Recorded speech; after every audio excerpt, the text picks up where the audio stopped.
CPM general secretary Sitaram യെച്ചൂരിയെ ശ്വാസകോശ സംബന്ധമായ അണുബാധയെ തുടർന്ന് ന്യൂഡൽഹിയിലെ All India Institute of Medical സയൻസസിൽ പ്രവേശിപ്പിച്ചിരിക്കുകയാണ്. യെച്ചൂരി അതീവ ഗുരുതരാവസ്ഥയിലാണെന്നാണ് ബന്ധപ്പെട്ട വൃത്തങ്ങൾ നൽകുന്ന സൂചന. കടുത്ത ശ്വാസകോശ സംബന്ധമായ അസുഖത്തെ തുടർന്ന് ഓഗസ്റ്റ് 19-നാണ് അദ്ദേഹത്തെ മെഡിക്കൽ ഫെസിലിറ്റിയിൽ പ്രവേശിപ്പിച്ചത്. എന്നാൽ രോഗത്തിന്റെ കൃത്യമായ സ്വഭാവം ആശുപത്രി അധികൃതർ വെളിപ്പെടുത്തിയിട്ടില്ല. ആശുപത്രിയിലെ അത്യാഹിത വിഭാഗത്തിൽ പ്രവേശിപ്പിച്ച യെച്ചൂരിയെ പിന്നീട് ICUവിലേക്ക് മാറ്റിയതായി എയിംസ് വൃത്തങ്ങൾ അറിയിക്കുകയായിരുന്നു.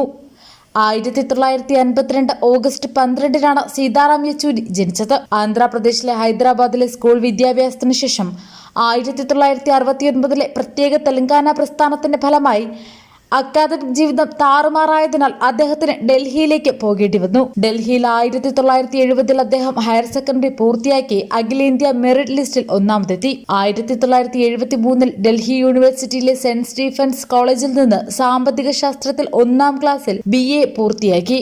1975-ൽ ഡൽഹിയിലെ ജവഹർലാൽ നെഹ്റു യൂണിവേഴ്സിറ്റിയിൽ നിന്ന് സാമ്പത്തിക ശാസ്ത്രത്തിൽ MA 1-ാം ക്ലാസ്സോടെ പൂർത്തിയാക്കി. തുടർന്ന് JNUവിൽ PhDക്ക് ചേർന്നു. എന്നാൽ അടിയന്തരാവസ്ഥാ കാലത്ത് അറസ്റ്റ് ചെയ്യപ്പെട്ടതിനാൽ അത് പൂർത്തിയാക്കാൻ സാധിച്ചില്ല.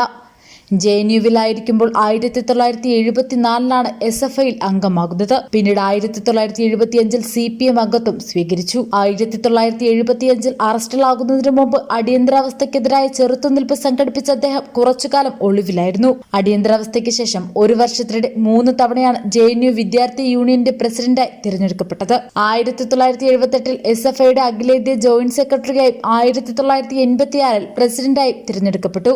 1984-ലാണ് അദ്ദേഹത്തെ CPM കേന്ദ്ര കമ്മിറ്റിയിലേക്ക് ക്ഷണിക്കുന്നത്. പിന്നീട് 1985-ൽ നടന്ന CPM 12-ാം കോൺഗ്രസിൽ കേന്ദ്ര കമ്മിറ്റിയിലേക്കും 1988-ലെ 13-ാം കോൺഗ്രസിൽ സെൻട്രൽ സെക്രട്ടേറിയറ്റിലേക്കും 1992-ലെ 11-ാം കോൺഗ്രസിൽ പോളിറ്റ് ബ്യൂറോയിലേക്കും തിരഞ്ഞെടുക്കപ്പെട്ടു.